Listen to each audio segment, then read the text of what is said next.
भक्त के 6 अपराध तुम्हारी भक्ति को ढक देंगे। पहला, किसी भी महात्मा के वास निरूपण पर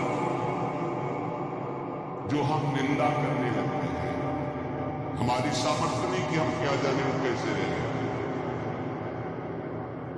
महाप्रभु चैतन्य देव एक दिन कीर्तन में बहुत उल्लसित होकर उन महापुरुष का नाम ले रहे थे, बार बार नाम उच्चारण कर रहे थे। हमें नाम विस्मरण है। बहुत सुंदर पोशाक महंगी महंगी पहनते थे, पान पाए, इत्र लगाए, फूले देशों में सजाए। बहुत वर्ष हो गए पहले चैतन्य महाप्रभु की पावन चरित्र का पठन किया था, इसलिए स्मृति ने उनका नाम, उनके नाम का पुंडरीक विद्या, हाँ ये नाम पुंडरीक विद्या। तो गदाधर आदि जो भगवत महाप्रभु के पार्षद थे, उन्होंने सोचा कि जब महाप्रभु भाव में ऐसा उनका नाम उच्चारण कर रहे तो कोई वीर आके परमहंस महाप्रभु, चलो उनके दर्शन करने चलते हैं। तो पता चला कि अमुक जगह वो आए हुए हैं। देखा बहुत सुंदर पलंग, दुग्ध फेन जैसा ऊपर से गद्दे के ऊपर चद्दर और गिरदार लगे हुए और केस जो फुलेन से सुगंध आ रही, गदाधर जी इतना विलासितापूर्ण जीवन उनके भगवत भक्त हो सकते हैं। संशय तो एक जो महाभागवत साथ गए थे, उन्होंने भगवान श्री कृष्ण की माधुरी का भरा हुआ श्लोक गान किया। जो ही श्लोक सुना हुंकार मारी, धूल दूसरी भाव और वो सब जो भाव महाप्रभु जो बोल रहे थे परम सत्य, वो प्रेम की अष्ट सात्विक भाव समरण होना मुश्किल हो गया। सारा रात में नहीं, धूल दूसरी गदाधर चरण पकड़े हरि।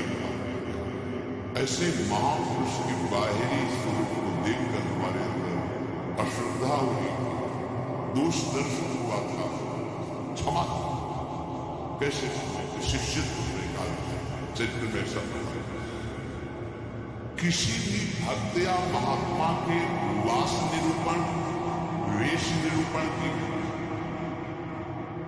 अगर वृत्ति आपने अपराध अरे इनको तो ऐसा होना चाहिए, इनको तो ऐसी जगह रहना चाहिए, इनको ऐसा। कुछ महापुरुषों की स्थिति, कुछ तो उस स्थिति का दम्भ करते, कुछ हम क्या जाने कौन स्थिति में कौन दम्भ कर रहा है। जिनके वचन श्रवण से, दर्शन से, संभाषण से हमारे हृदय में भागवतिक परमाणु होते हैं, उन महापुरुषों के चरणों की वंदना, उनकी वाय स्थिति हो सकता है सोने चांदी के सिंहासन पर बैठे हो, छत्र हो, चवर्णुल्लाह हो, वो स्थिति ब्रह्माकार है, स्थिति भगवदाकार है। कैसे परशुराम आचार्य ने उनके आश्रम के बाहर लिखा था, माया सगी तन सगा सगा नए संसार, परशुराम के कह रहे सगा से जन आ। एक लंगोटी लगाए लौकी की कमंडल लिए हरी बैराग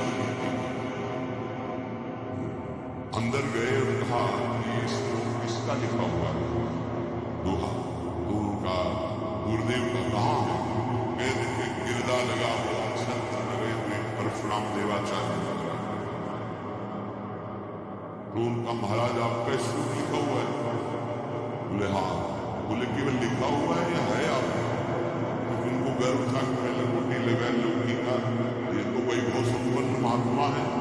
बोले लिखा है माया सगी रतन सगा सगा है संसार।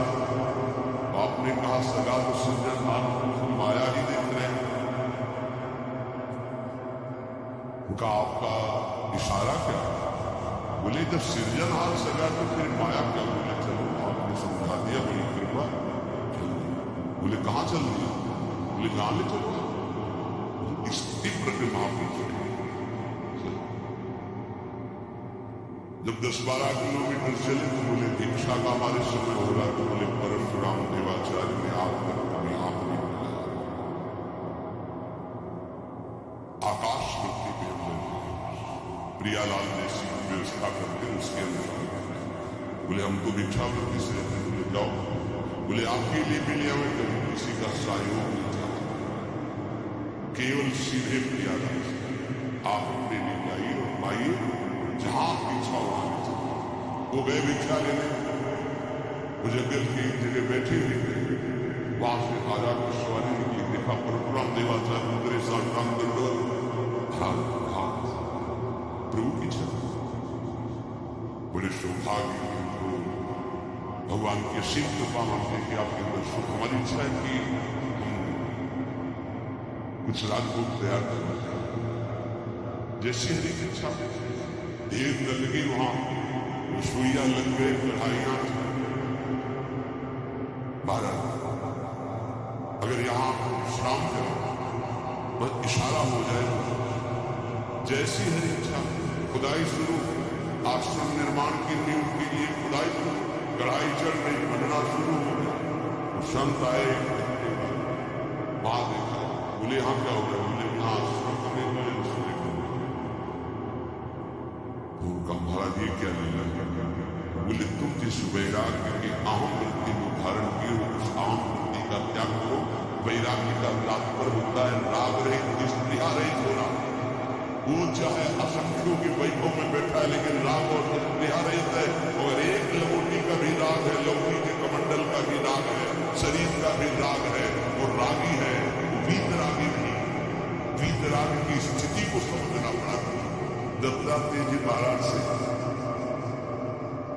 ये पूछा कि आप कोई कर्म नहीं करते, कर्म न करने वाले को विषय नहीं मिलता, विषय सेवन न करने से ऐसा स्वास्थ्य कैसे हो सकता है? आप तो उनका मैं अखंड प्रसन्न रहता हूं, इसलिए ये भोगों से स्वस्थ नहीं है।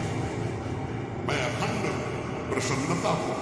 कभी राजमहलों की राजसैयाओं पे शयन करता हूं, तो कभी रात की घेर पर शयन करता हूं, कभी बड़े बड़े राजाओं से सम्मानित होता हूं, तो कभी फुटपाथ में लेकर अपमान को भी प्राप्त करता हूं। मुझे न सम्मान न अपमान किसी का सुभाव। इसलिए किसकी क्या स्थिति कैसे जाना जा सकता है? तो हम किसी का वास निरूपण आदि, वेश निरूपण आदि करके किसी की निंदा करेंगे तो पता नहीं कितना महाभागवत है, उनसे अपराध बन जाए। दूसरा ज्ञान क्या?